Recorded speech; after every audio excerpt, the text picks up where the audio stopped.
மாலை வேளையிலே வெள்ளி பனிமலையின் உச்சியிலே அகிலலோக நாயகனான பரமேஸ்வரன் பராசக்தியோடு வழக்கம் போல் உலாவிக் கொண்டிருந்த போது அகிலாண்ட நாயகி சிவபிரானிடம் பொழுது போகவில்லை என்று கூறி ஒரு இனிய கதை சொல்லும்படி இறந்து கேட்டாள். பார்வதி கதை சொல்லும்படி கேட்பது இது முதற் தடவையல்ல. வருடத்தில் 365 நாட்களிலும் ஏதாவது கதை சொல்லியே ஆக வேண்டியிருந்தது. கதையென்றால் உலக மாதாவுக்கு உயிர். பல யுகங்களுக்கு முன்னர் இக்கதை சொல்லும் பழக்கத்தை நடைமுறைக்கு கொண்டு வந்தபோது உமாபதிக்கு கதை கட்டி சொல்வது சிருஷ்டியைப் போல் ஒரு இன்பமான பொழுதுபோக்காகவே இருந்து வந்தது. ஆனால் இப்பொழுதோ அவருக்கு அது ஒரு நீங்காத தொல்லையாகவே மாறிவிட்டது. தினம் தினம் ஒரு புதிய கதையை சிருஷ்டிப்பதென்றால் எந்த கதாசிரியருக்கும் இலகுவான காரியமா என்ன? இன்று பரமசிவன் ஒரு புதிய யுக்தியை கையாண்டார்.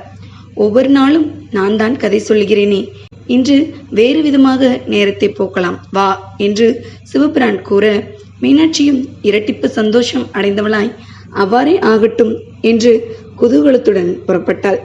கற்புடனுக்கு தோன்றாத சூக்கும நிலையில் மலைமகளும் பரமசிவனும் கொழும்பு நகரில் உள்ள அரசாங்க ஆஸ்பத்திரியில் நோயாளிகளின் கட்டில்களுக்கு சமீபமாக சஞ்சரித்துக் கொண்டிருந்தனர். தமது ஒளியிலா மொழியிலே அவர்கள் பின் வருமாறு பேசிக்கொண்டார்கள்.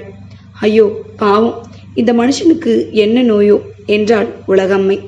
தெருவிலே தனது மோட்டாரில் வந்து கொண்டிருந்த போது ஒரு பெரிய லாரியிலே மோதி இவனுக்கு கையெலும்புகள் முறிந்து போய்விட்டன. சரியான காயம். அதற்குத்தான் சத்திர சிகிச்சை செய்து வைத்திருக்கிறார்கள் என்று பதிலளித்தார் சங்கரர். பார்வதி நோயாளியை மேலும் கவனித்த போது ஒரு கண்ணாடி குழாயிலிருந்து சிவப்பு நிறமான திராவகம் ஒன்று நோயாளியின் உடலில் ஊசி மூலம் செலுத்தப்பட்டு கொண்டிருப்பதையும் கண்டு ஆச்சரியமடைந்தாள். நாதா, இது என்ன திராவகம் என்று ஆச்சரியத்தோடு வினவினாள் பார்வதி. நடராஜர் புன்னகை பூத்தவராய், அவசரப்படாதே உமா, அதை அப்புறம் சொல்லுகிறேன். இப்பொழுது என்னுடன் இன்னொரு காட்சியை பார்க்கவா என்று பார்வதியை அங்கிருந்து வேறு புறமாக அழைத்துச் சென்றார். கொம்பனி தெருவிலுள்ள ஒரு முடுக்கிலே குழந்தைகள் ஏக கும்மாளம் அடித்து விளையாடிக் கொண்டிருந்தார்கள். அந்த முடுக்கினிலே ஒரு சிறு வீட்டின் வாசலில் ஒரு அழகிய பெண் நின்று கொண்டு வீட்டை நோக்கி வந்து கொண்டிருக்கும் தனது கணவனை வைத்த கண் வாங்காது பரிவோடு பார்த்து கொண்டிருந்தாள். அவன் களைத்து விறுவிறுத்து போயிருந்தான். அவன் முகத்தில் வியர்வை அருவி போல் வளர்ந்து கொண்டிருந்தது. அவன் மனைவி அவனை அன்போடு வரவேற்பதைக் கண்ட பார்வதி பரமேஸ்வரனின் காதில், பார்த்தீர்களா, ஏழை பெண்ணாயிருந்தும் தன் பார்த்தாவிடம் எவ்வளவு திருப்தியுடன் அன்பும் ஆதரவும் காட்டுகிறாள் என்று திருப்தியுடன் குறிப்பிட்டாள். உண்மையான அன்பில் இணைந்து வாழும் தம்பதிகளை காணும்போது கடவுளர் கூட மகிழ்ச்சியில் திளைத்து விடுகிறார்கள். வீடு வந்த இளைஞன் தன் மனைவியிடம், இந்தா சுபைதா, 10 ரூபாய் இருக்கிறது, அரிசி காய்கறி வாங்கி பிள்ளைகளுக்கு சமைத்து கொடு, நான் இதோ போய் குளித்துவிட்டு வந்து விடுகிறேன் என்று கிளம்பினான். சுபைதா முகத்தில் குதூகலம் தாண்டவமாடியது. பணம் ஏது? வேலை கிடைத்ததா? ஆர்வத்தோடு கேட்டாள் அவள். இளைஞன், வேலை கிடைக்கவில்லை, கிடைக்கும் என்றும் தோன்றவில்லை, செலவுக்கு இருக்கட்டுமே என்று என் இரத்தத்தை விற்று இந்த 10 ரூபாயை வாங்கி வந்தேன் என்று ஒரு விரக்தியோடு குறிப்பிட்டான் அவன். இரத்தத்தை விற்பதா? எனக்கொன்றும் விளங்கவில்லையே என்று திகிலுடன் வினவினாள் சுபைதா. அவன் லேசாக புன்னகை புரிந்தான். இந்த விஷயம் எனக்கும் தெரியாது சுபைதா. இன்று காலை ஒரு விளம்பரத்தை பார்த்தேன். ஆஸ்பத்திரியில் உள்ள நோயாளிகளுக்கு இரத்தம் வேண்டுமென்றும் அதற்கு பதிலாக ரூபா 10 கொடுக்கப்படும் என்றும் போட்டிருந்தார்கள். சரிதான் என்று நானும் ஜமால்தீனும் போனோம். எங்கள் உடம்பில் ஊசி போட்டு ஒவ்வொருவரிடமிருந்தும் 3/4 பாட்டில் ரத்தம் எடுத்து விட்டார்கள். பதிலுக்கு ரூபா 10 பால் கோப்பியும் கொடுத்தார்கள் என்றான் சிரித்துக்கொண்டே. சுபைதா அவன் பாதி சொல்லி வரும்போதே ஐயோ என்று அலறிவிட்டாள். உங்கள் உடம்போ வாடி போயிருக்கிறது, இந்த நிலையில் இருக்கிற இரத்தத்தையும் கொடுத்தால் உடம்பு என்னத்துக்கு ஆகும் என்று மனமிடிந்து குறிப்பிட்டாள். சிறிது நேரம் செல்ல மீண்டும் அவள், இதெல்லாம் எதற்காக செய்கிறீர்கள்?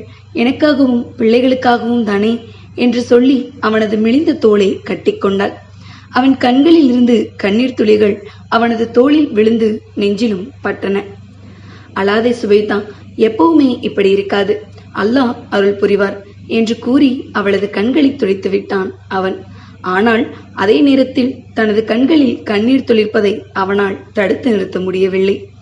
பார்வதி ஐயோ பாவம் என்று இறங்கினாள். பரமசிவன் அவன் நம்பிக்கை வீண் போகாது என்று அங்கிருந்து கிளம்பினார். உமையவளும் அவரை பின்தொடர்ந்தாள்.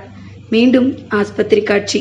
லோகநாயகனும் உலக மாதாவும் பழைய நோயாளியிடம் மீண்டார்கள். ஆமாம், நீங்கள் அந்த சிவந்த திராவகத்தை பற்றி எனக்கு சொல்லவில்லை தானே? நான் உங்களுடன் கோபம் என்று பரமசிவனிடம் பார்வதி கோபித்து கொண்டாள். கோபம் வேண்டாம் அம்மணி, சொல்லிவிடுகிறேன். அந்த முஸ்லிம் இளைஞனின் இரத்தம்தான் அது. இந்த நோயாளியின் உடலிலிருந்து ஏராளமான இரத்தம் வெளியேறி உடல் பலவீனப்பட்டு போனதால் அந்த இரத்தத்தை இவன் உடலில் செலுத்தினார்கள், அவ்வளவுதான் என்று விளக்கினார் பரமசிவன். இப்போது நோயாளிக்கு அறிவு தெளிவு ஏற்பட்டிருந்ததால் பக்கத்தில் உட்கார்ந்திருந்த தன் உறவினர் ஒருவருடன் பேசிக் கொண்டிருந்தான். அந்த துளுக்க பயலின் லாரி வந்து மோதி என்னை இப்படி ஆக்கிவிட்டது என்று வெறுப்புடன் பேசினான் அவன். வேலாயுதம், உடம்ப அலட்டிக்கொள்ளாத, படு என்று கூறினார் பக்கத்தில் இருந்த அவன் அண்ணன். பார்வதி நோயாளியின் பேச்சு பிடிக்கவில்லை. துளுக்க பயல் என்று ஏளனமாக பேசுகிறானே, ஒரு துளுக்க பயல்தானே இவனுக்கு ரத்தம் கொடுத்தான் என்றாள் அவள். பரமசிவன் விஷ்ம புன்னகை புரிந்தார். ஆமாம் பார்வதி, இவனும் அந்த முஸ்லிம் இளைஞனும் இரத்த உறவு பூண்டவர்கள். பாவம், இவன் அதை எப்படி அறிவான்? ஆனால் பார்வதி, இந்துவான அவனது உடம்பில் முஸ்லிம்களின் இரத்தம் ஓடுவது விசித்திரமாயில்லையா என்றார் பலமாக சிரித்துக்கொண்டு. உஷ், சிரிக்காதீர்கள், யாராவது கேட்டுவிடப் போகின்றார்கள் என்று எச்சரித்தாள் உமாதேவி.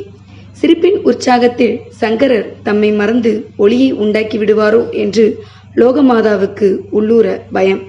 தேவமொழி மட்டுமல்ல, தேவர்களின் சிரிப்பும் மானிடர்களுக்கு கேட்பதில்லை என்று விளக்கினார் சிவபிரான். பரமசிவனும் பார்வதியும் வானவீதி வழியே கைலையங்கரியை நோக்கி சென்று கொண்டிருந்தார்கள். வழியில் ஏஆர் சிலோன் ஆகாய விமானம் ஏக இரைச்சலோடு வந்தது. இருவரும் ஒரு புறமாக ஒதுங்கிச் சென்றார்கள். விமானத்தின் இரைச்சல் அடங்கியதும், கடவுளே, சிவபெருமானே, கைலாசபதி, என்னை காப்பாற்று, என் நோவை போக்கு என்று நோயாளி வேலாயுதம் முனகுவது கேட்டது. அல்லாஹ் தாலா, ஆண்டவனே, எத்தனை நாளைக்குத்தான் இந்த தரித்திர வாழ்வு? எங்களுக்கு நல்வாழ்வு அருள மாட்டாயா என்று கொம்பனி தெரு முடுக்கிலிருந்து இப்ராஹிமும் சுபைதாவுக்கு தொழுது கொண்டிருப்பது அதைத் தொடர்ந்து கேட்டது. பரமசிவன் மலர்கண்களில் கருணை வெள்ளம் ஊற்றெடுத்தது. தன் வலது கரத்தை உயர்த்தி, உங்கள் மனோபீஷ்டங்கள் நிறைவேறட்டும் என்று ஆசி வழங்கிவிட்டு வானவீதியிலே நடந்தார் அவர். பராசக்தியின் உள்ளம் பூரித்தது.